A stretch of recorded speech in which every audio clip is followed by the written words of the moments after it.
Chocolate Edition is a mod pack that's going to require me to make a disclaimer right out the gate. This pack is not bad. As a matter of fact, it's pretty obvious a lot of care and passion was put into it, and I can see its potential. So don't let my video dissuade you from trying the pack. Mod packs are free creations, so if you want to take a look at it, go right ahead. That being said, I came out with a lot more criticisms than praise, and my experience was not good, to put it lightly. In fact, it was so rough that it made me talk in my Discord for a prolonged period of time about my frustration. In other words, it's incredibly rough around the edges, and while I saw the potential, I still have to review it based on my experience. So if the devs of the pack are watching, whom are displayed on the screen right now, hi! If I come off as a, word I can't say at the first part of the video, understand that I don't mean to discourage you from working on it. I see a lot of potential here, and I'm hoping that my critiques actually help provide solid insight on how to improve the pack for the better. With that statement out of the way, if we're going to start talking about the pack, we need to start with the pack's description. The pack's description pretty boldly claims to be Minecraft if it had Terraria Devs, and Minecraft without the tedium or urge to start a new safe after getting iron. Those last two statements establish right away, whether intentionally or not, that this is trying to be better than Minecraft.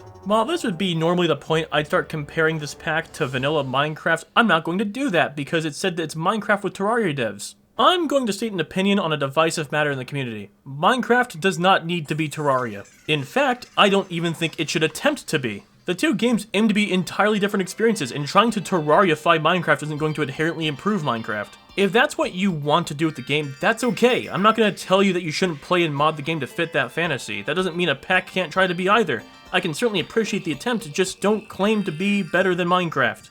Anyways, I bring this opinion up because I think the moment that you claim to be Terraria devs, you immediately forfeit being better than Minecraft in any aspect. But enough about the description. What does the pack play like? Chocolate Edition clearly aims to be a dungeon and boss-based progression pack, where you have to complete certain tasks or dungeons to craft new types of ender eyes in order to unlock more of the pack. The pack pretty much plays with that Terraria notion as much as it can, with the fact most of the tasks are usually involving bosses or fighting strong enemies. As per usual, I'll break up the discussion of the pack into 3 segments. However, these segments themselves are going to be changed up for the sake of this pack because I think it makes for better pacing. So here you go. The segments will start with what I liked about the pack, what I disliked about the pack, and finally how it can be improved. With the video setup, if you like what you see here today, consider hitting the like and subscribe button. Or don't. I mean, you do you. I'm not your mom. Let's get this show on the road with the good parts. Kicking the positives off, I want to give huge credit where it's due. This is the first time I've seen a dungeon crawling pack actually attempt to add some semblance of structure. The eye-based progression system, while far from perfect, was really refreshing to see from a pack like this and gave me a positive first impression.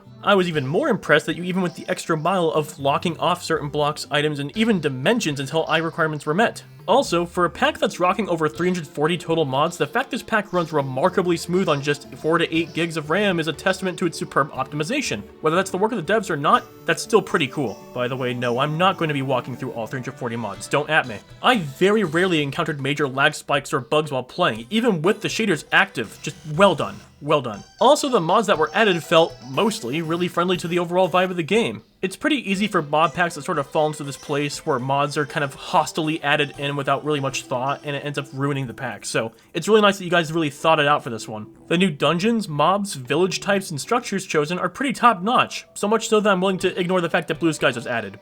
Genuinely hate that one, but we're going to ignore it. Digression aside, the very particular tweaks and changes you made with mods specifically tailored by you guys showed off just how much you cared to really make that Terraria statement true. I may not be a guy who wants the game to be Terraria, but the effort you guys put in goes above and beyond most of the other packs with the same goal that you had, so, again, awesome job. It's why I said I saw potential in this pack. There's a lot of evident care put into the pack. It practically stands on its own as its own game. That being said, these were also the only positives I had, so brace yourselves, it's time to get into what I didn't like. So you know how I said the eye system was really cool and unique? It's also a major source of the pack's overall problems. The eye system is based on completing tasks usually involving dungeons, mobs, or recipes involving drops from the two. This makes sense given the pack's objective. However, the problem immediately arises when you realize that this means the progression is entirely dependent on random mob spawn and random structure gen, also known as the two most inconsistent RNG traits in Minecraft. Vanilla Minecraft's progression has tons of RNG involved, your starting biome, where ores spawn in a chunk, etc. However, the reason it never feels like it overstays its welcome is because the RNG was somewhat predictable. For example, all ores have preferred Y levels for maximum efficiency, such as diamonds being below Y-50. There was a guarantee for diamonds to be in every chunk, which is what made strip mining so efficient and why so many players do it. If you spawn in a desert, you could pretty easily walk until you found a biome with trees. These are RNG mechanics with consistency that the player can feel like progression is within their control. Random structure and mob gen, on the other hand. Random structures, while more common, are not entirely consistent in the pack. If you find a jungle biome, for example, you're not going to always have every jungle dungeon guaranteed in that biome. The biome could just be outright barren of any structure at all, in fact. And with the pack pretty heavily relying on the dungeons, bosses, and specific mobs for progression, this presents a pretty huge problem. One that I faced firsthand in all its aggravating glory. The issue it produces is a concept I dubbed in the raspberry flavored pack as the invisible progression wall. For a short summary of this concept to the new viewers, this is a concept of when a game or mod pack has an abrupt shift in progression that the player never saw coming and has no idea how long it'll take to get around it, like an invisible wall. The invisible wall that hit me here was when I couldn't for the life of me find any of the dungeons or mobs required to complete the easy eyes. Any of the easy eyes. It got to a point where I didn't feel like I was progressing, even when I was actively running through multiple different dungeons and structures. So in order to make this review happen, for the first time ever on this channel, I had to swallow my pride and cheat. I know, I'm not proud of it either, but look, dude. I spent over 16 hours trying to make any semblance of substantial progress, and I was hard stuck. It wasn't even because of difficulty, it's because I legitimately couldn't locate the things I needed. Stonelings would spawn just out of reach, but when I arrived at the caves, they would despawn before I even had the chance to scare them off. I never saw Forgotten once, and I was getting every mutant except for Mutant Zombie. And the dark forest that the Nature's Compass insisted I go explore didn't even have a conjurer in it. I was held hostage by shit random structure luck and random mob spawn luck, which is why the system is inherently a problem. Now, fortunately, I do have an idea to fix the system that I'll go over during the appropriate segment, so stay tuned. However, I must move on to another subject. I don't want to get too sidetracked on this. Let's discuss the music system. Yes, the system, not the music itself. Chocolate Edition adds this unique system where biomes have their own tracks in the same way Terraria does. The system definitely must have been hard to make, and I'm genuinely impressed y'all went this far. However, there's one problem. It's that there was only 1 or 2 tracks for each location. So when I was on the surface in my biome, I would hear Other Side on loop for hours. I get the objective is that you wanted to have set themes for zones, but seriously, please I beg of you, add 2 more songs for each zone. I have an issue where if I hear the same thing on repeat more than twice, it actually brings me wild discomfort. This is the first pack where I had to actively turn my music off because I was genuinely feeling sick from it. And for my last complaint, the Minecraft without tedium statement. I lack better words for this, so I'm just gonna call it as it is. It's full of shit. If anything, the pack makes the game more tedious in numerous ways. An easy one that I can bring up off the top of my head is diamond termites. They suck. What it does is places fool's diamonds all over the place that is actually termites, which will only drop shards of diamonds instead of diamonds. This concept alone should tell you that this makes diamond mining more annoying. Enchanting, while replaced with a system that has a bit more control than vanilla, requires you to play Tetris and stack same colored blocks to make enchantments stronger. Is this a bad mod? Absolutely not. It's definitely an interesting take on enchanting, and I think in some places it does better, but it adds more inputs to the one simple enchanting process, and by proxy, makes it more tedious. The eye system itself gates off certain gear from being usable until you complete the required number of eyes. Is this bad? No. Like I said earlier, I found the system interesting and see the potential, but it makes the game more tedious in nature due to not only the current state of the way you complete the eyes, but also just inherently due to how that system works in general. And I'm not making this complaint because it's in the description I wanted to mock it. I'm making this complaint because I would have done so anyways regardless of that being there. The pack did not make my experience feel rewarded after 16 hours of play. I felt like nothing got done, and I wasted my time knowing that I can't feasibly tackle all parts of the game because the pack wouldn't let me. Look, I do apologize if I sounded like a hard ass, but that's because I genuinely care for this pack. I can see how much love and care was put into it despite the complaints I made, and I truly want to see this pack become better, man. I just had a rough time due to the collective the pack oversights that transpired. It was like it was constantly tripping over itself. Anyways, enough belly aching. I do have some suggestions on how to fix the issues. Starting off, the eyes need a rework.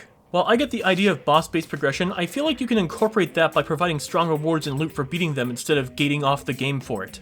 Instead, make the eyes based on something more within the player's control. For example, I think the Clockwork Eye is a good eye because it entails Create, which is well within the control of the player. I think what should be done is make the eyes a way to gauge the progress the player has made in the journey, and then make a separate quest line for bosses or dungeons you would expect the player to run after that eye is complete. That way the locked off content feels a little bit more natural and more based on, hey, you haven't gotten that far yet. That way it's like, oh, I finished the Lost Eye, now I unlock the quest to go take on the mutant zombie for some sweet rewards. It would allow the player to progress consistently from their own skill while still adding rewards for challenging the bosses you want the player to challenge. Maybe make the first eye based on just knocking out basic vanilla progression like get diamond armor, get an enchanting table, and so on. Then make the next eyes more related to modded items that can help empower the players so they're ready for the next challenge. If a rework like this took place, I can see myself returning to this pack to give it a proper go again. The next fixed I have doesn't really pertain to a complaint I had more than just something I've noticed. I feel like the pack lacks substantial gear the player can make themselves. Like, yeah, sure, we got plenty of gear locked behind bosses and monsters to fight, but what about all that armor that you can make that's just like, I made this myself to get stronger to handle that boss fight? I know I didn't list off every mod in the pack, but it feels like the pack has tons of quality dungeons, but no quality new ores and armor sets to go with it. Now, I know some of my comments is going to give me something like, well, what about Blue Skies? But Blue Skies ores are equivalent to the overworld in strength and don't add progression value. Also, Blue Skies sucks, and stop it.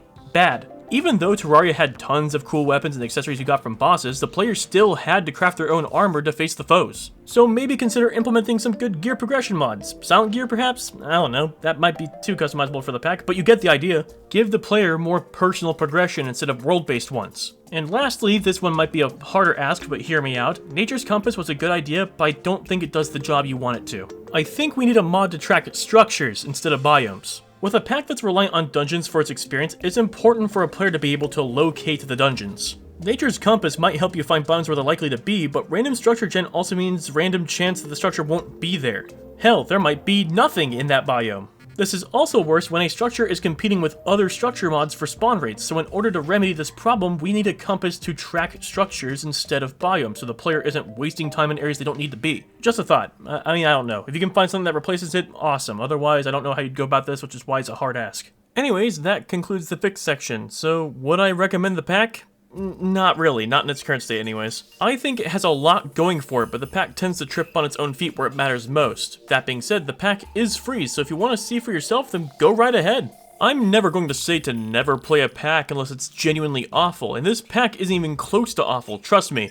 I've been playing the game for 15 years, I've seen awful. I just think the pack is incredibly rough in its current state. It needs reworks before it adds anything else. And I can certainly see why it was the most recommended pack in my last video, but I just believe the pack needs some more time in the air fryer. So, thank you all for watching. This is normally the point where I'd ask for pack suggestions, but there's been so many good ones that instead I'm just gonna have y'all vote on the next one. The ones you'll be voting on is Better Than Adventure, Reminiscence, and Better Beta. To cast your vote, leave a comment down below. Yep, that's literally it. Also, if you do have suggestions, I'm not going to tell you not to send them, I'm just going to say that right now we're focusing on these three. So go ahead and shoot. For all we know, maybe it'll show up in the next vote. That being said, this has been the Bottom Dweller.